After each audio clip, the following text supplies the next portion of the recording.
ਇਹ ਮੁੱਖ ਮੁਲਜ਼ਮ ਮੁੱਖ ਗੁਨਾਹਗਰ ਦੱਸਿਆ ਜਾ ਰਿਹਾ ਹੈ ਕੈਨੇਡਾ 'ਚ ਰੁਲ ਰਹੇ ਧਰਨਾ ਦੇ ਰਹੇ ਸੈਂਕੜੇ ਵਿਦਿਆਰਥੀਆਂ ਦਾ ਬ੍ਰਿਜੇਸ਼ ਮਿਸ਼ਰਾ, ਜਿਸ ਨੇ ਇੱਕ ਵਿਦਿਆਰਥੀ ਤੋਂ ਲੱਖਾਂ ਰੁਪਏ ਲਏ ਤੇ ਫਿਲਹਾਲ ਉਹ ਫਰਾਰ ਹੈ।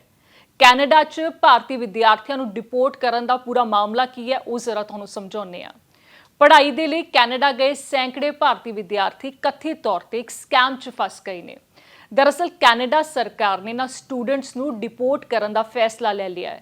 ये विद्यार्थी फिलहाल टोरंटो च धरना प्रदर्शन कर रहे हैं। दस्सिया जा रहा है कि इन्हां चों ज़्यादातर स्टूडेंट्स पंजाब दे ने। इन्हां सारे स्टूडेंट्स दे कोल कैनेडा दे कॉलेज ते ऑफर लैटर सी, स्टडी वीज़ा भी सी, उन्होंने पढ़ाई की, फिर नौकरियां भी कीतियां, पर जदों परमानेंट रेजिडेंसी यानी कि PR कार्ड मंगण की गल आई उदों पूरे स्कैम का पर्दाफाश होया। इस तो बाद चों ही कैनेडा सरकार कुछ स्टूडेंट्स नू डिपोर्ट करने का ऑर्डर दे चुकी है। कईयां नू नोटिस मिल चुके हैं, कईयां नू मिलने बाकी ने। पूरा मामला एक बार विस्तार से समझो। इन्हां सारे स्टूडेंट्स नू साल 2017 तो 2020 के विचकार कैनेडा के कॉलेज तो ऑफर लैटर मिले। उस दे आधार पर स्टडी वीज़ा भी मिलिया। वो पढ़ाई करन कैनेडा पहुंचे, उदों पता लगा कि जिस इंस्टीट्यूट च पढ़न वो आए सी उस विच कुछ दिक्कत आ गई है, तां किते होर पढ़ना होवेगा। ये भी ठीक है। स्टूडेंट्स ने पढ़ाई शुरू की, पूरी की। इस तो बाद कई स्टूडेंट्स ने नौकरी की।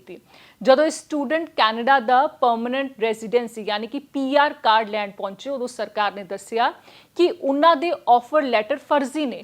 मामला इत्थे फसिया। कैनेडा बॉर्डर सर्विस एजेंसी ने कहा कि जिन्ना इंस्टीट्यूट्स का ऑफर लैटर इन्हां स्टूडेंट्स के कोल है वो सिर्फ पेपर ते है। इस पूरे मामले च एक नाम सामने आया, ब्रिजेश मिश्रा। मेरे सहयोगी मनजीत सहगल की रिपोर्ट के मुताबिक ब्रिजेश जलंधर तो एजुकेशन एंड माइग्रेशन सर्विसेज यानी कि EMSA नाम की कंपनी चलाउंदा सी। मार्च 2023 च जदों पूरा मामला सामने आया उदों तो ही ब्रिजेश फरार दस्सिया जा रहा। हुण इस खिलाफ लुकआउट नोटिस भी जारी हो चुका है। उसते कैनेडा च फसे विद्यार्थियों तो कईयां तो 14 तो 16 लाख रुपए लैंड के इल्जाम ने। ऐसा है कि मेरे भाई की बेटी है ओशिन अरोड़ा, तो उसने 2016 में आइलेट्स क्लियर किया था विद 9 बैंड्स। तो जून 2016 में इनको फाइल दी थी हमने। EMSA के नाम पे कुछ इनका फर्म है, ऑफिस है बस स्टैंड जलंधर के पास। तो वहाँ ब्रिजेश मिश्रा हैं, तो उसके पार्टनर है राहुल भार्गव। ये दोनों पार्टनर हैं उधर ऑफिस में। तो इनको हमने पता कराया था इनसे कि हमने वो बेटी ने आइलेट्स क्लियर किया है, तो वो कनाडा स्टडी के लिए जाना चाहती है। तो इनसे बात की तो कहते हैं कि हम फाइल लगाएंगे। तो उनके कुछ फी वगैरह का इन्होंने बताया कि 25,000 हम लेंगे इसका कंसल्टेशन फी, और 9,12,000 कुछ इंडियन करेंसी में 9,12,800 बनते हैं। GIC इसकी फी भेजेंगे उधर। तो उसमें इनसे इन्होंने 7 लाख मांगा था कि 7 लाख का पहले दो, 2,12,800 रुपया इसका आपने सेकंड इंस्टॉलमेंट में देना है। तो वो मेरे भाई ने इनको पैसा दिया और बच्चे का पासपोर्ट वगैरह सब जो डॉक्यूमेंट चाहिए थे वो दिए। इन्होंने हमें शेरिडन कॉलेज है वो उधर कोई कनाडा का, तो शेरिडन कॉलेज का इन्होंने हमें ऑफर लेटर दी कि ये आपकी ऑफर लेटर है, इस यूनिवर्सिटी में आप जाके पढ़ोगे। तो 2 सितंबर 2016 में बेटी चली गई उधर कनाडा में। तो उधर जाके उसने 2-3 दिन बाद जब वो सेट सूट हुई, वहां जाके अपना लगेज वगैरह रखा, तो इनसे पूछा कि मैं शेरिडन कॉलेज में मैंने जाना है। बात हुई पेरेंट्स से, तो हमारे कोई फैमिली फ्रेंड है उधर, तो उन्होंने बताया कि वो शेरिडन कॉलेज में आपकी एडमिशन नहीं हुई, वहां आपका नाम लिस्ट में नहीं है, क्योंकि वो जो बच्चे उनके पास वहां पढ़ते होंगे उनकी कोई लिस्ट इशू करते होंगे। तो हमने इनसे पूछा कि आपने शेरिडन कॉलेज का एडमिशन करवाया था हमारी बेटी का, तो उसका वहां पे नाम नहीं है। तो कहते हैं कि आप 10-12 दिन तक वेट करो, मैं खुद पता करूंगा उनसे, पता करके जब मैं बोलूं तब वहां कॉलेज जाना, अभी आपने नहीं जाना। तो 10-12 दिन तक बेटी ने उधर वेट किया, तो इन्होंने बताया नहीं कुछ भी। फिर दोबारा इनसे बात हुई, हमने भी यहाँ आके ऑफिस में पता किया मेरे भाई ने। तो ये कहते हैं कि आप अभी वेट करो, आपका वो कोई इशू चल रहा है आपके एडमिशन में, वो कंफर्म नहीं है। तो जब 1 महीना निकल गया, तो 1 महीने बाद ये बात चलती रही, बात करते रहे बार बार। फिर उन्होंने जो ब्रिजेश मिश्रा है उनने बात करनी बंद कर दी बेटी के साथ।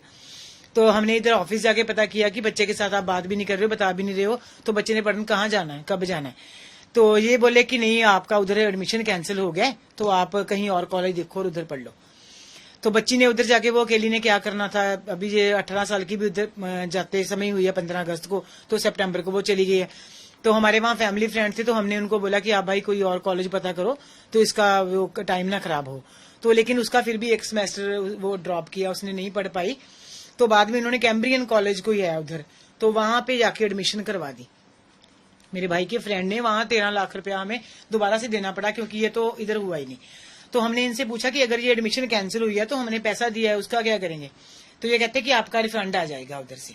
तो हमसे ही पूछना, 10-12 दिन बाद बुलाते थे, हम जाते थे, कभी चक्कर लगाते, कभी मिलते, कभी नहीं मिलते। मिश्रा तो कम मिलता था, ये राहुल भार्गव भी वहां रहते थे। फिर उन्होंने बोला कि आपकी ना वो एडमिशन कैंसिल हो गई है, तो वो रिफंड देंगे हमें। 7 लाख हमने दिया तो 6 लाख वापस आएगा, तो आप 10-15 दिन के बाद पता करना, आपका पैसा आ जाए तो हमसे ले जाना। फिर 2-3 महीने निकले, ऐसे हम जाते रहे।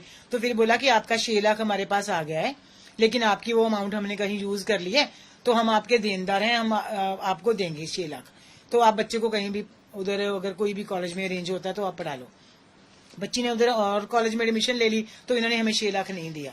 हम जाते रहे। फिर हमारा बेटा था छोटा, ये ओशी नरोड़ा का ब्रदर है छोटा, उसने भी आईलेट्स किया था। तो हमने बोला कि हमारे बेटे का भी है, तो आप बताओ क्या करना है, नहीं तो 6 लाख जो है एडजस्ट करो कहीं।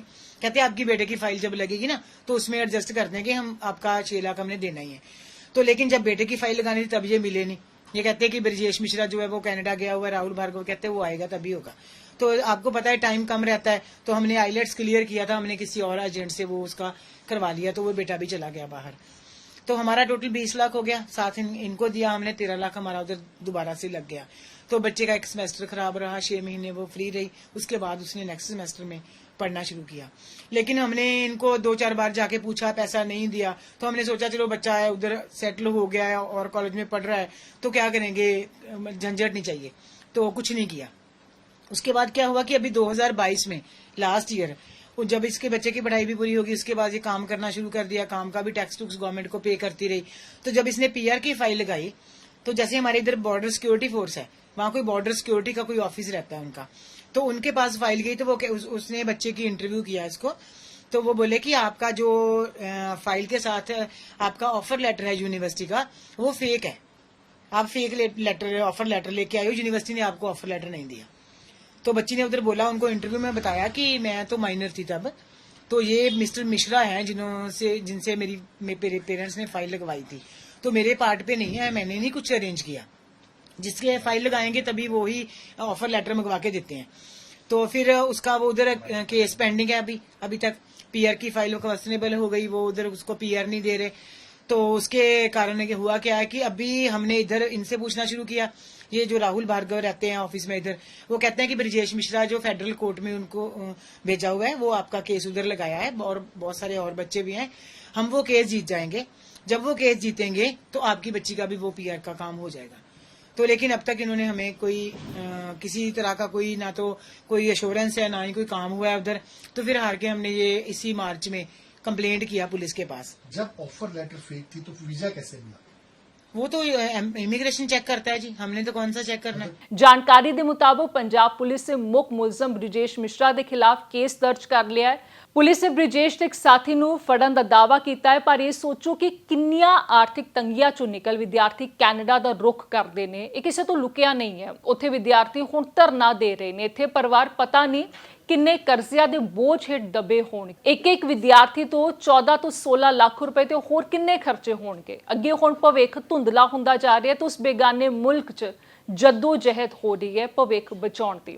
ਬਾਕੀ ਤੁਸੀਂ ਇਸ ਰਿਪੋਰਟ ਤੇ ਕੀ ਕੁਝ ਕਹਿਣਾ ਚਾਹੋਗੇ, ਇਹਨਾਂ ਹਾਲਾਤਾਂ ਤੇ, ਇਹਨਾਂ ਪਰਿਵਾਰਾਂ ਦੀਆਂ, ਇਹਨਾਂ ਵਿਦਿਆਰਥੀਆਂ ਦੀਆਂ, ਇਹਨਾਂ ਪੰਜਾਬੀਆਂ ਦੀਆਂ ਮਜਬੂਰੀਆਂ ਤੇ ਤੁਸੀਂ ਕਮੈਂਟ ਕਰਕੇ ਜ਼ਰੂਰ ਦੱਸੋ। ਫਿਲਹਾਲ ਮੈਨੂੰ ਦਿਓ ਇਜਾਜ਼ਤ ਤੇ ਦੇਖਦੇ ਰਹੋ ਪੰਜਾਬ ਤੱਕ। ਸਤਿ ਸ਼੍ਰੀ ਅਕਾਲ।